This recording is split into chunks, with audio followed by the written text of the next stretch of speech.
Hello my fellow investors and welcome to another very special video. Today guys, I would like to go back to my roots and tell everybody what my main strategy of investing is. We have gotten a lot of new subscribers recently, a bunch of new people have joined, and I don't know if you guys know exactly what my investing strategy is. I know you guys see a lot of stock analysis on my channel, mainly coming from me, and technical analysis coming from Mike. But when it comes from me, unless you were here for a long time, you guys probably don't know exactly what my favorite form of investing is. So we're going to cover that today. And if you're looking at the screen right now, you probably could tell what it is. But we're going to cover that today in my top 3 companies that pay me the most amount of dividends. And yes, my favorite form of investing, it is dividend investing. So with that said, let's get started with this video. So let's actually go over what a dividend actually is for those of you who don't know what it is. Maybe this is the first time you're hearing anybody talk about this. So let's go over the definition. We're here on Investopedia. What is a dividend? A dividend, it is the distribution of a company's earnings to its shareholders and is determined by the company's board of directors. Dividends are often distributed quarterly and may be paid out as cash or in the form of reinvestments. The dividend yield, it is the dividend per share and expressed in a dividend divided by the price as a percentage of the company's share price, such as 2.5%. Common shareholders of dividend paying companies are eligible to receive a distribution as long as they own the stock before the ex-dividend date. So pretty much guys, companies that have a ton of cash flow afterwards, which by the way, companies use cash flow, free cash flow to be specifically, to pay out this dividend to begin with. That's why in my stock analysis, I make the free cash flow weighted more than all the other forms of income, right? Net income, revenue, etc. Because free cash flow, it is what the companies use to essentially do everything that they want, including pay out a dividend. So basically, when a company has a ton of free cash flow left after paying everything else, after everything is taken care of, and they have a ton of cash flow and they're like, we don't know what to do with this, they can pretty much give out this form of cash flow in the form of a dividend, and they give it to their investors, to those who hold their shares. So as a quick example, let's actually use the company Apple, mainly because a bunch of people, well, everybody knows this company, right? So if we come over here to the dividend tab on Seeking Alpha and we scroll down, we can see a lot of information when it comes to their dividend. For starters, their yield, it is currently almost 0.6. They pay out 23 cents per share, which is an annual payout of 92 cents. They have grown this dividend at a rate of almost 7.9% in the past 5 years, and they have done this for 9 consecutive years. So for 9 consecutive years, not only have they paid out this dividend, but they've also increased it as well.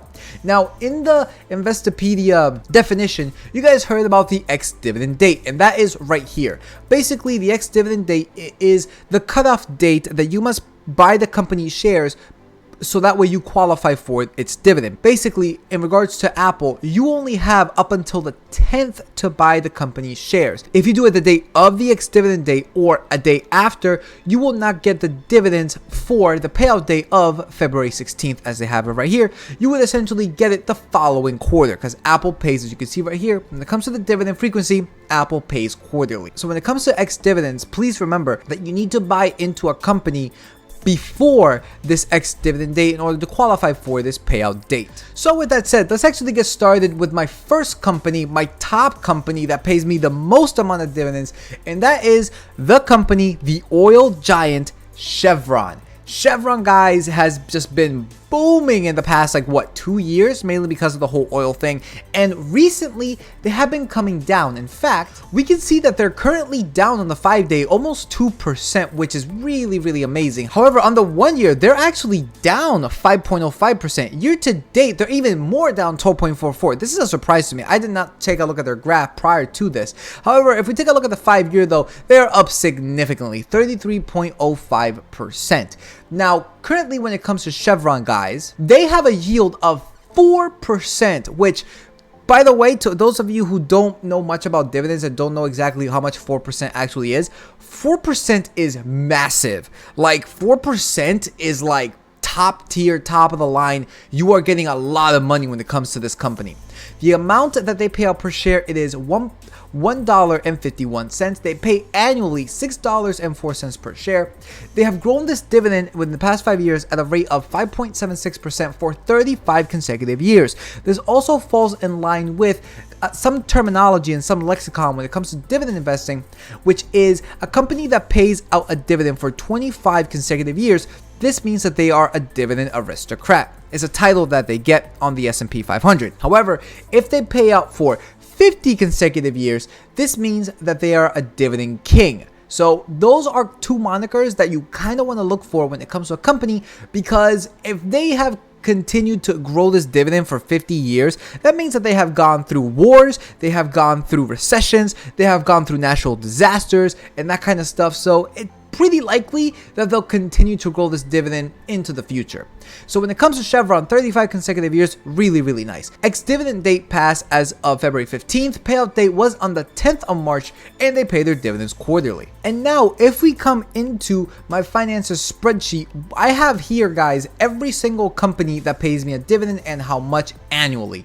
And you can see Chevron is the highest right now at $743. This is annually. Now, when it comes per month, if we actually come over here, we can see that Chevron is currently paying $185.73 every single month, every March, June, and September and December. Sorry, not every single month, but every quarter essentially. So March, June, September, and December, they're paying me a constant stream of income of $185.73.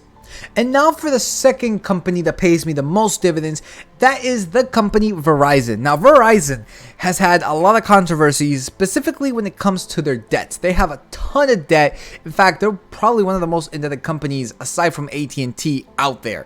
But honestly, this is kind of made up for by their dividend. Now, looking into their graph, we can see that on the 1 year, they're down almost 30%. On the 5-day, they're actually up a little bit, 0.11%. Year to date, they're down 8.3%. So they have not been performing pretty well, especially this, year to date and even on the 1 year, which this explains why when it comes to all of my holdings, this is actually my worst performer. Literally, Chevron, it is my best performer, and Verizon, it is my worst performer. Funny how those two are still the top two when it comes to dividend payment. Now, looking at over here at Verizon's dividend summary, we can see a massive yield. Like I said that Chevron was big at 4%, guys. Verizon's is 7.1%. That's insane. Now, this means that they pay out 65 cents per share, annual payout of $2.61, a 5-year CAGR of 2.06. So not big at all. But they have been paying this for 18 consecutive years. Now, the problem when it comes to Verizon is that they do have a lot of debt. And this means that, well, if their debt keeps piling up, this dividend might be at fault to be cut.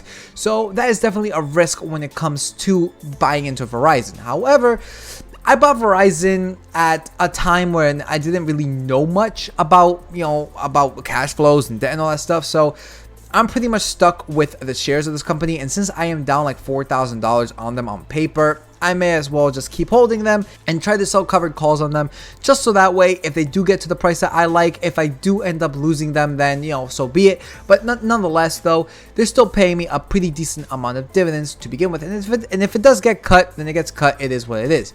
Ex-dividend date is actually coming up on April 6th. Payout date will be on May 1st, and they pay their dividends quarterly. And based off of the annual dividends that they pay me, guys, this is around $707.31 in annual dividends, as I said. And when it comes to the quarterly dividends, we actually can see this right here, where Verizon pays me $176.83 every single February, May, August, and November. And now for the third company that pays me the most dividends, guys, that is the pharmaceutical company ABBVIE. And man, do I have a thing with this one, because, well, I was seeing this company, guys, at like $80, $100, and unfortunately for me, I did not pull the trigger on it faster. Well, I mean, I did pull the trigger on it, but it was just not enough for my tastes, right? You always want more, especially after you see it rise as much as ABBVIE has done. And rise it did. However, though, take a look at this. On the 1 year, they are down 2.76. Year to date, they're actually down even more, 5.03. Very, very interesting. But on the 5 year, you can see that they're up massively. Once again, 37%. So it's maybe a good time to maybe do an analysis when it comes to ABBVIE to see if maybe this is a buy at the current moment. Now, please remember when it comes to pharma companies that you definitely need to take a look at their pipeline, especially when it comes to ABBVIE since their Humira product is actually going away. So very, very careful with that, guys. But if we come over here and take a look at their dividend, they pay out 3.84%, not too shabby, and which ends up being $1.48. And this annually is almost $6 at $5.92. Now, you're looking at this and you're like, isn't this less than Chevron? Yes, except take a look at this 5-year growth rate, guys, otherwise known as the 5-year CAGR. 5-year growth rate, 16.92%. That means in the past 5 years, they have grown this company's dividend at 16, let's just bring it up to 17%. That's insane. Imagine getting a raise of 17%. That's insane, right? That's absolutely insane. So really, really good company overall, at least when it comes to this 5-year CAGR. Dividend growth has been 9 consecutive years. Ex-dividend day is actually coming up on April 13th. So yeah, I mean, we may actually want to cover this one before this ex-dividend date to see if this maybe might be a buy right now. Payout date will be on May 15th, and they pay their dividends quarterly. And coming over here back to the graphs, we can see that ABBVIE pays me the 3rd highest at $437.59 in annual dividends. And in regards to their monthly dividend, based off of the current shares that I have, ABBVIE pays me every February, May, August, and November of $109.40. And out of those 3 companies, obviously I do have more. Those are just the ones that pay me the most. Overall, guys, currently my annual dividends is around $4,613.70 with an average of $384.48. Now, if you guys remember my New Year's resolution when it comes to 2023, I said that I want to get this to $500 in average monthly dividends every single month. Mainly because at $500, guys, that is an annual dividends of $6,000. That's amazing. Imagine getting an average of $500 extra a month by doing absolutely nothing. And this is essentially the crux of why I like dividend investing, mainly because it is such a passive way to make income that it's essentially like free money, right? Obviously, it's not free because there are risks involved. Any of these companies can cut it or even suspend it. But nonetheless, though, if you do play your cards right and you buy companies at a good valuation, then you can pretty much have dividends being paid out for the rest of your life. In fact, I know of a couple YouTubers that do this. In fact, there is one that I like to watch called Gen X Dividend Investor, and he has already made it, guys. Like, he has already made it. If you are a fan of him, like, he already has been making like $90,000 a year in dividends. Yeah, $90,000 just to do absolutely nothing, which is insane. That is essentially the goal here on the channel, at least for me, right? I mean, he even has it right here. Retired in my 40s via dividends, sharing my 30-year investing insights. That's amazing, right? That is essentially the goal that we're all striving for. Obviously, he already made it, so, you know, he really can't, I guess, show the process that he did, right, live. I'm essentially live, but that's pretty much what I'm doing, and hopefully one day I get to retire somewhat in my mid-30s to late 30s, beginning of early 40s. That would be absolutely insane. You know, live your life the way that you like to live it and not be beholden to being at a specific place, at a specific location because of a job. That freedom is absolutely amazing. And there's something else that I would also like to tell everybody in regards to dividends. Because, well, this is something that unfortunately, or maybe it's on purpose, the system to date doesn't tell you about. And that is the fact that when it comes to how they're taxed, it is significantly different. Now, I have shown this a lot of times here on my channel, but to anybody who's new, here is a piece of information that isn't told to you in any school that you go to. And that is that dividends are taxed at a much lower rate than active income. So let's take a look at this. What is the dividend tax rate for 2022? Now, if you're looking at this single, guys, take a look at this. From the first $0 to $41,675, you get taxed at 0%. Okay? You get taxed at 0% if you're filing single for the first $41,675.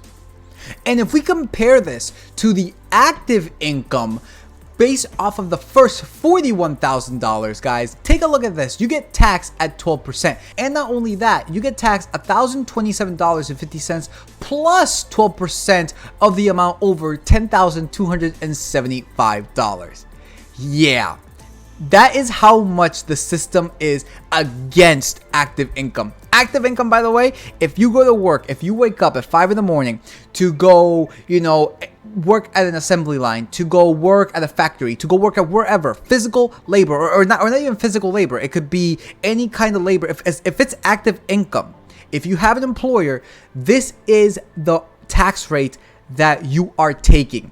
Right off the bat, 12%, well, actually $1,027, and then another 12% on top of that for the first $41,775. Again, comparing that to the dividend tax rate, if you're filing single, $41,675 single, it is taxed at 0%. And still looking at the single kind of bracket, anything above $41,676 gets taxed at 15%. However, take a look at this range, $41,676 to $459,750. 15%.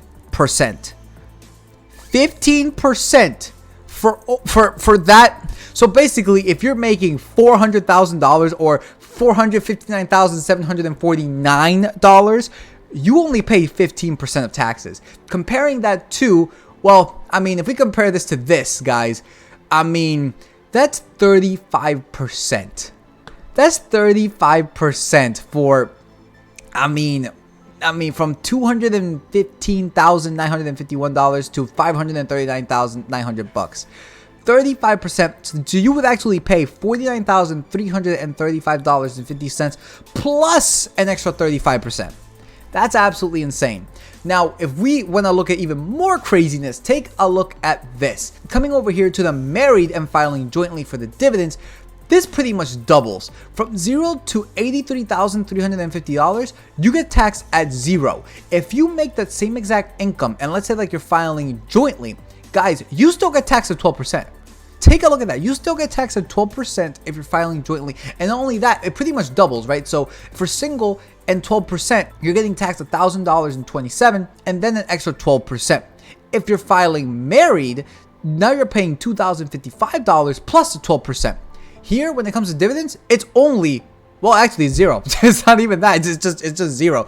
0 to the first $83,000. That's absolutely insane. So this is once again how the system is very, very unfavorable to people who work active incomes. And by the way, I have an active income. I am an engineer.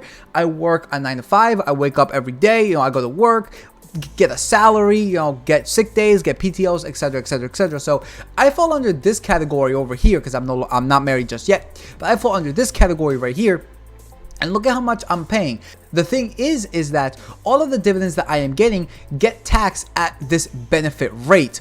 Obviously, because the income with the dividends and my job is above, $41,675, I actually fall under this 15% bracket for the dividends. But still, though, the dividends are still only taxed at 15%, while my income at work is taxed at 22%, which is just absolutely insane because my range for my job, it is between $41,776 to $89,075. So I get taxed pretty much double, actually, a little bit less than double for my active income just because I go to work. So this is a little piece of knowledge that isn't told anywhere. And when I found this out, I was ripping my head off. So I'm here to share it, guys, because I want people to know the secrets. I want people to know what wasn't told in schools. And this is why I invest in dividends. And one of my goals here on the channel is to provide the ability for you guys to do stock analysis. So that way, if you want to do a dividend investing strategy, you guys don't overpay for companies and you get the highest amount of yield, dividend yield, when it comes to companies. Because at the end of the day, this is not financial advice. Nothing on this channel is financial advice, and every investment is the present value of all future cash flow. The more you pay for something today, the less returns you're going to have in the future. That's essentially why I do this kind of analysis, guys. It's not so much to tell you guys, what the company is going to. It's mainly to help everybody maximize their amount of gains, either dividends or capital gains, by not overpaying for companies. So hopefully this helped. If you like, comment, subscribe. It really does help out with the algorithm on YouTube. You guys can follow us on the music sites, link in the description below. So with that said, peace out, and we'll see you all in the next video.